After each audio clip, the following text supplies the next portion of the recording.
TVC, a TV do Correio da Manhã.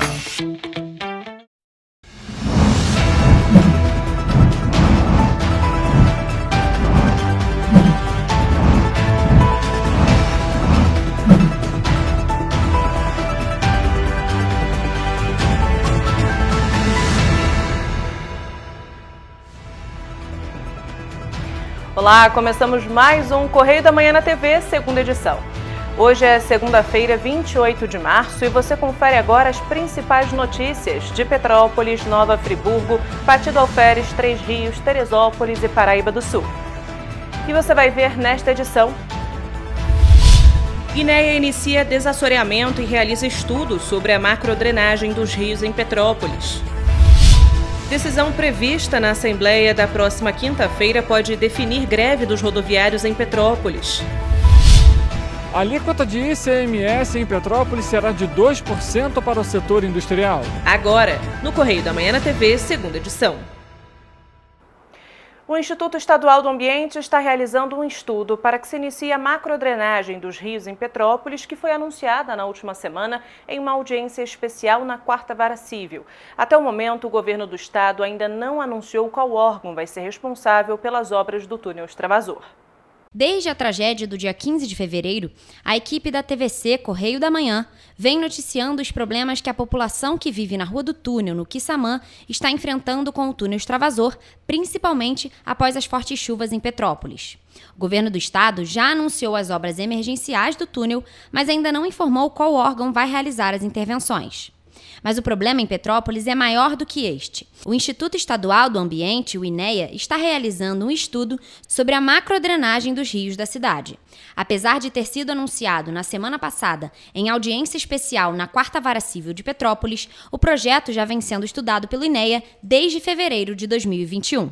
E é muito importante que se fala muito hoje do túnel do Palatinato, que é o túnel extravasor do Rio Palatino.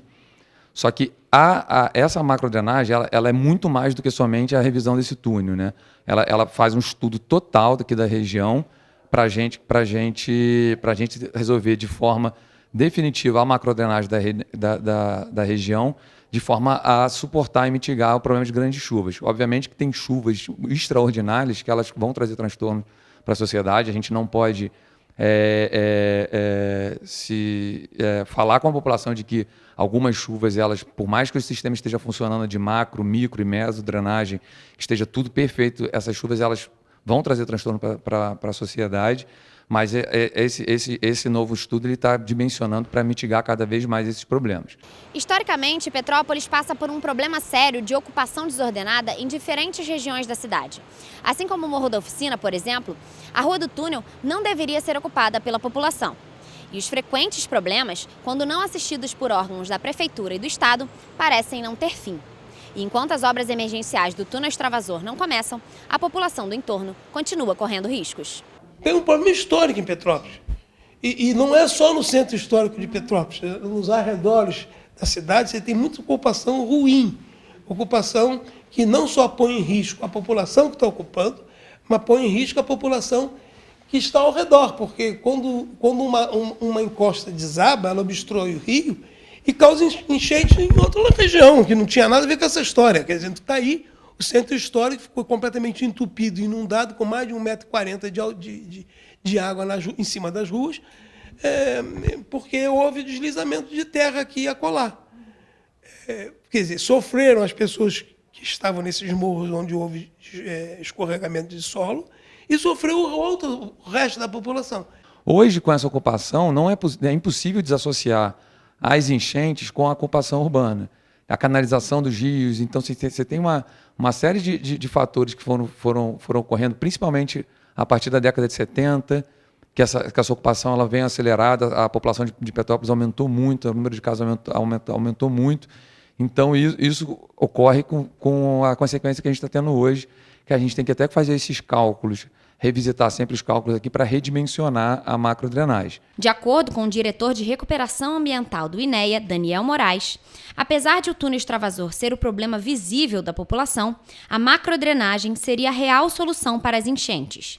Ela vai ser a melhor resposta para as inundações, solucionando o problema a fundo, mesmo que a obra do túnel também seja urgente. O problema do túnel, da enchente e dessas inundações que afetam a população aqui do centro passam por muito além de recompor o túnel extravasor do Palatinado.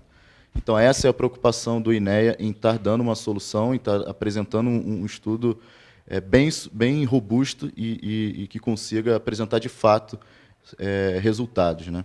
O governo do estado anunciou 40 milhões de reais em obras de emergência do túnel extravasor. Até que as obras se iniciem, a população segue em uma área de risco. Neste sábado, a Defesa Civil emitiu um alerta pedindo para que os moradores da região se retirassem da localidade em caso de chuva. Então são duas variáveis. Uma é o risco que existe naquelas casas que foram ocupadas ali nas adjacências do túnel. Isso é uma coisa imediata, é uma coisa emergencial que precisa ser feita, que está sendo definido no âmbito do governo do estado. E uma outra vertente é esse estudo macro. No momento, o Instituto está realizando o desassoreamento dos rios da cidade para melhorar o escoamento das águas em caso de mais chuvas. Também vai ser realizado pelo INEA um projeto de ganho ambiental da bacia hidrográfica do rio Piabanha para que diminua o assoreamento dos rios e que o solo ganhe hipermeabilidade. Com o objetivo de gerar empregos e fomentar a economia de Petrópolis, foi aprovado na Alerj um projeto de lei que vai reduzir a alíquota do ICMS para o setor industrial da cidade de 18% para 2%. Por meio da Lei 5.636 de 2022, Petrópolis vai ter a redução no ICMS para o setor industrial. A medida foi aprovada pela Alerj e foi anunciada no último domingo durante a Expo Rio Turismo e vai beneficiar os empresários atingidos pelas chuvas em fevereiro e março deste ano. Nós entregamos um modelo da legislação para reduzir a alíquota do ICMS de 18% para 2%. São 16% a menos para a indústria. Qualquer empresa que fosse instalar em Petrópolis não vai mais ser tributada na alíquota original de 18%, e sim na alíquota de 2%.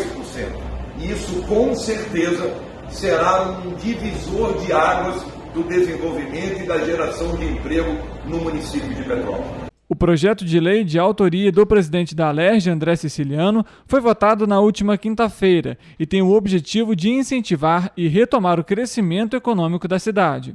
O projeto de lei vai englobar, além dos polos industriais do estado, a cidade de Petrópolis, que sofreu com as chuvas do dia 15 de fevereiro e 20 de março, além da Serra Fluminense e os municípios de Nova Friburgo, Teresópolis e Pinheiral. O projeto também tem como objetivo o desenvolvimento regional e a geração de mais empregos, distribuindo a arrecadação do estado para outras cidades. Com isso, temos uma expectativa enorme de geração de emprego, geração de renda para o nosso município, que possamos atrair novas empresas para a nossa cidade também. No estado do Rio de Janeiro, os principais polos industriais estão localizados nas cidades de Barra do Piraí, Queimados, Japeri e Paracambi. A alíquota de 2% vai entrar em vigor a partir do mês de abril. Na próxima quinta-feira, uma assembleia extraordinária vai ser promovida no Sindicato dos Trabalhadores em Transportes Rodoviários de Petrópolis para analisar a proposta apresentada pelo sindicato patronal. Caso não haja um acordo, há possibilidade de greve a partir de abril. Reajuste salarial de 17%, cesta básica no valor de R$ 700 e o fim da hora fracionada de almoço.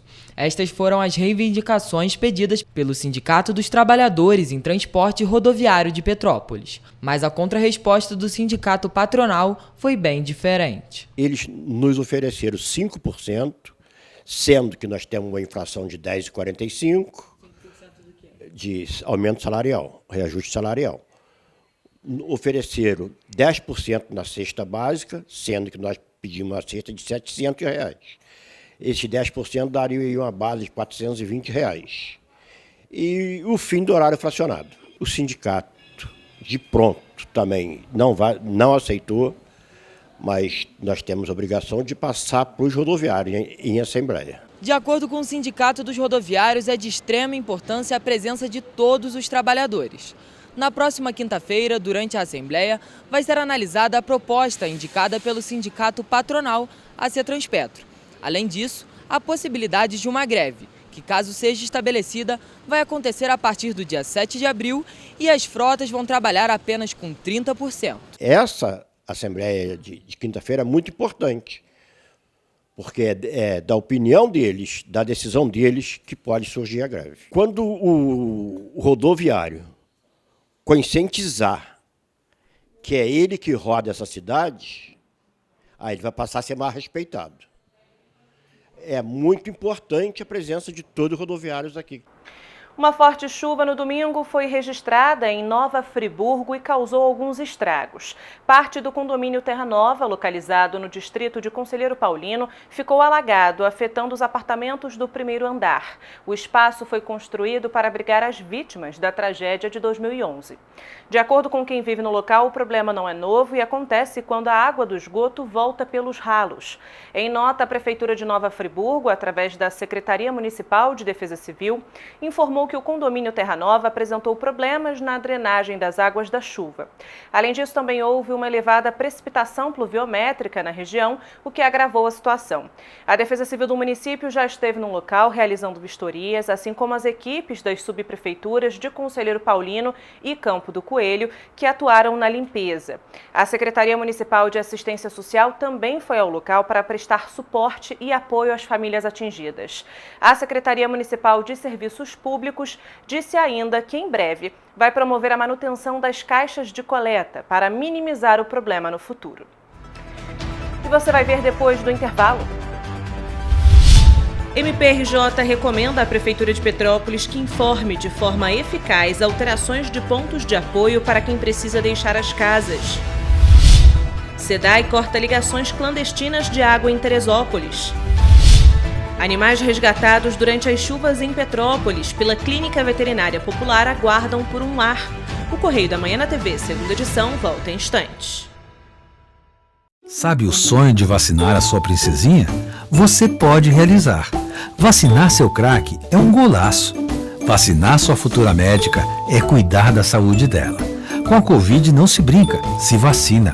Vacine seu filho de 5 a 11 anos. Acesse novaiguaçu.rj.gov.br. Confira os documentos necessários e os postos com a vacina testada e aprovada para crianças. Prefeitura de Nova Iguaçu. Já imaginou melhorar seu estado, sua cidade e a vida de sua família com o aplicativo? Alerge já! Chegou o Legisla Aqui. Tudo sobre seus direitos e um canal para você mandar e apoiar ideias que podem virar leis. Tem uma ideia boa? Sugira. Quer saber se é legal? Consulte. Tem dúvidas ou sugestões? Converse. Curtiu? Baixe o app. Legisla Aqui. É a Alerj mais perto de você.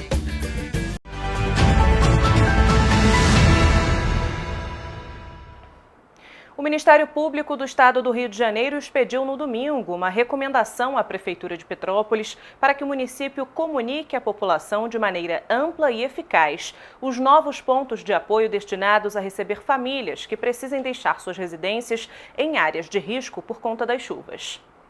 O documento expedido pela 2ª Promotoria de Justiça de Tutela Coletiva de Petrópolis teve por base a reclamação de moradores devido à falta de informação sobre alterações nos locais de referência para abrigo. A recomendação requer que a comunicação seja feita por todos os meios disponíveis, tais como mídias sociais, aplicativos de mensagem, inclusive nos grupos das comunidades, SMS, rádio e televisão, mídias comunitárias e até por carros de som. A comunicação sobre as alterações promovidas deve ser dirigida também aos servidores da Defesa Civil, Assistência Social e Educação. O MPRJ recomenda ainda que os responsáveis pelos novos pontos de apoio estejam cientes de suas responsabilidades e que possam ser contatados a qualquer momento, no caso de necessidade de abrir os pontos de apoio, bem como a garantia da segurança dos novos pontos de apoio e adequação para receber a população estimada da área de risco de referência, medidas que devem ser comprovadas documentalmente ao Ministério Público. Ao longo da última semana, o MPRJ informou que esteve com profissionais de assistência social e psicologia fiscalizando os pontos de apoio que vêm acolhendo desalojados e desabrigados. Foi constatado o aumento do número de abrigados em decorrência da forte chuva do último dia 20. Até a manhã do último domingo, foram contabilizadas 861 pessoas abrigadas. A Clínica Veterinária Popular foi responsável por acolher parte dos animais que também foram afetados pelas tragédias das chuvas em Petrópolis.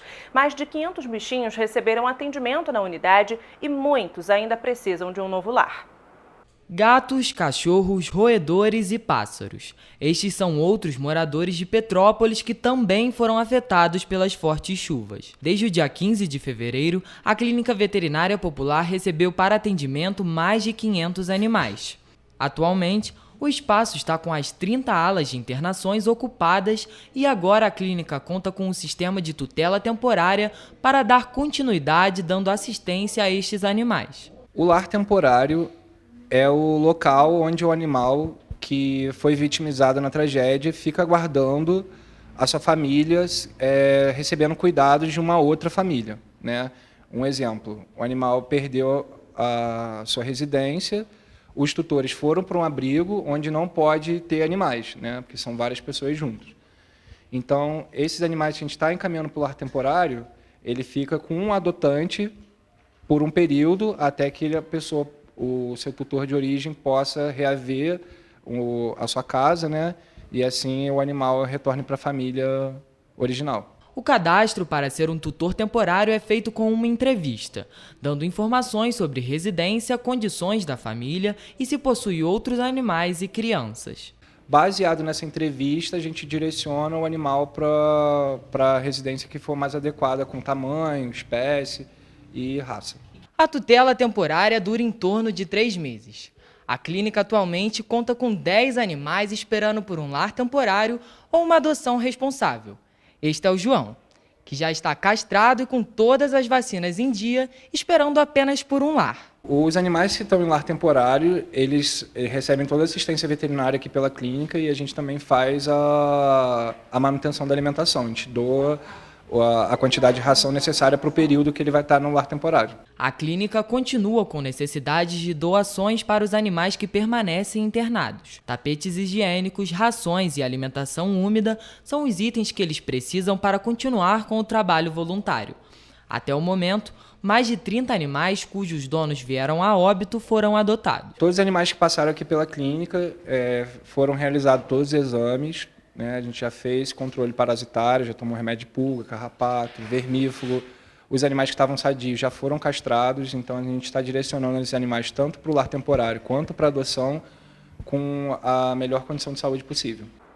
Na última sexta-feira, a equipe de segurança empresarial da SEDAI desfez 2 gatos de água na rua Belchior Moreira, em Pimenteiras, Teresópolis. As ligações clandestinas abasteciam 2 imóveis residenciais que foram multados e tiveram o abastecimento cortado. Os gatos feitos com canos de meia polegada abasteciam caixas d'água com capacidade de armazenar 500 litros. Nenhuma das 2 casas tinha matrícula na SEDAI. E você vai ver depois do intervalo. Em 2022 haverá eleição e para conseguir votar é preciso regularizar o título de eleitor. E o prazo já se aproxima. O Museu Imperial retorna às atividades nesta terça-feira. O Correio da Manhã na TV, segunda edição, volta já. Já imaginou melhorar seu estado, sua cidade e a vida de sua família com um aplicativo? A Alerj já. Chegou o Legisla Aqui. Tudo sobre seus direitos e um canal para você mandar e apoiar ideias que podem virar leis. Tem uma ideia boa? Sugira. Quer saber se é legal? Consulte. Tem dúvidas ou sugestões? Converse. Curtiu? Baixe o app. Legisla Aqui. É a Alerj mais perto de você. Sabe o sonho de vacinar a sua princesinha? Você pode realizar. Vacinar seu craque é um golaço. Vacinar sua futura médica é cuidar da saúde dela. Com a Covid não se brinca, se vacina. Vacine seu filho de 5 a 11 anos. Acesse novaiguaçu.rj.gov.br. Confira os documentos necessários e os postos com a vacina testada e aprovada para crianças. Prefeitura de Nova Iguaçu.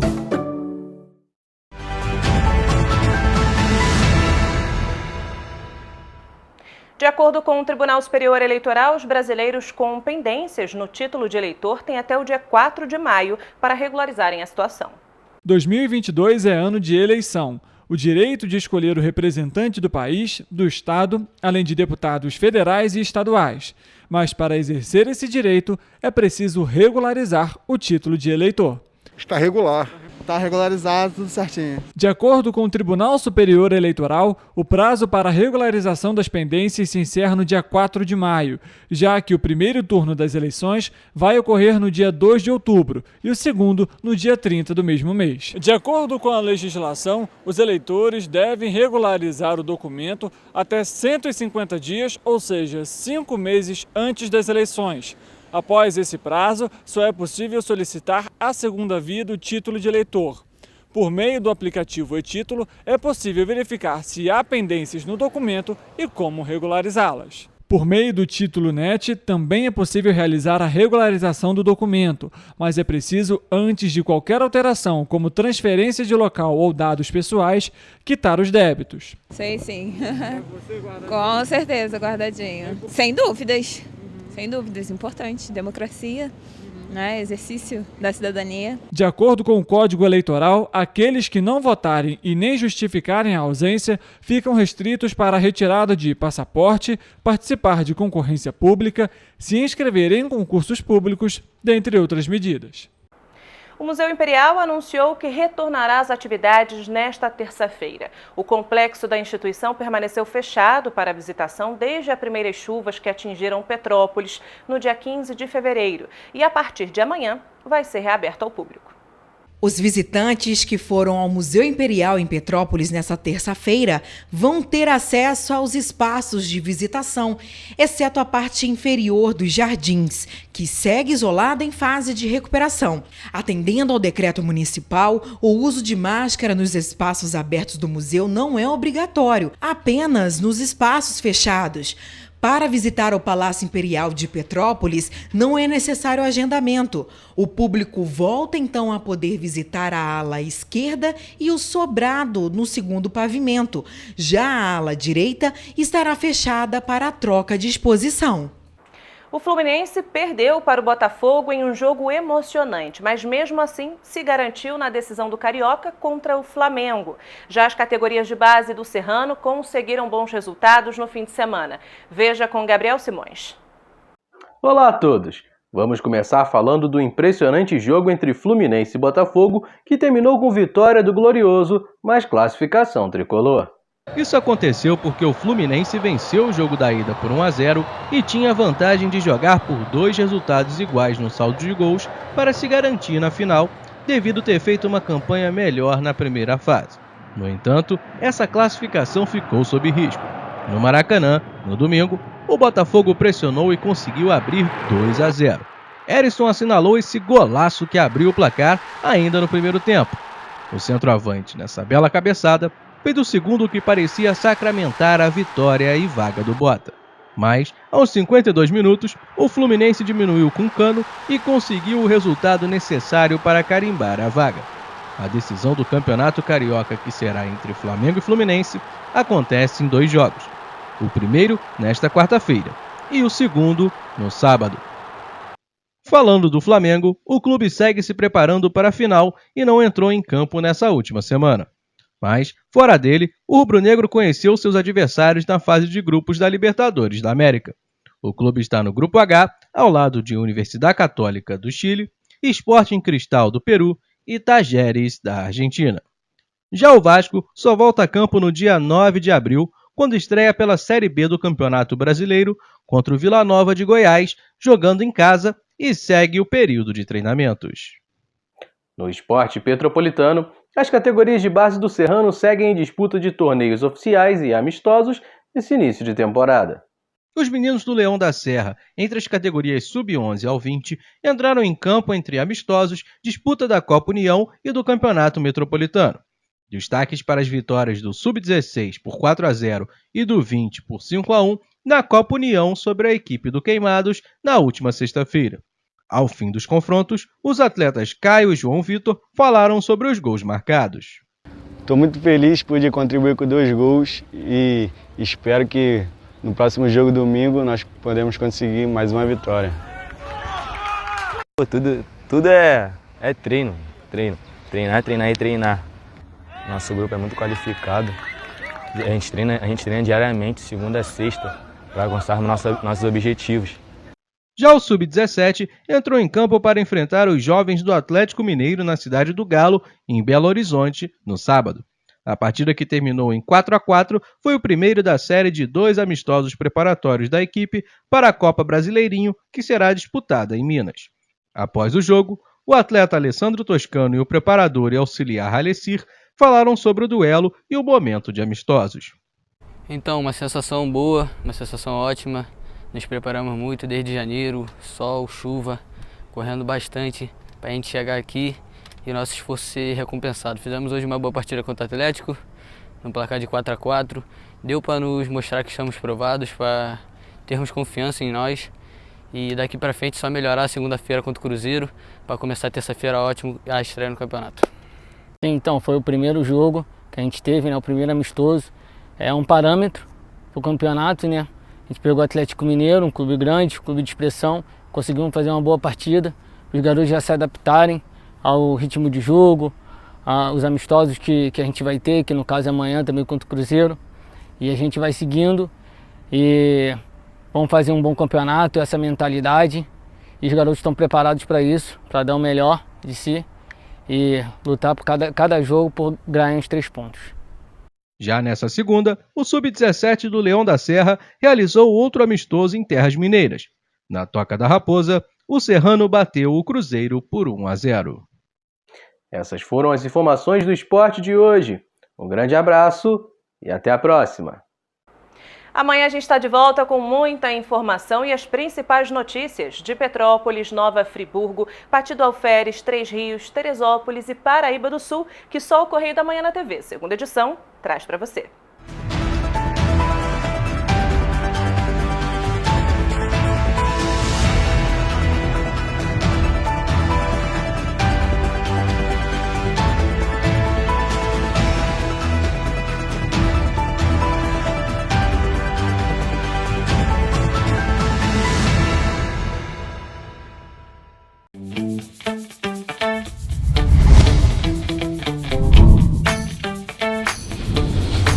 TVC, a TV do Correio da Manhã.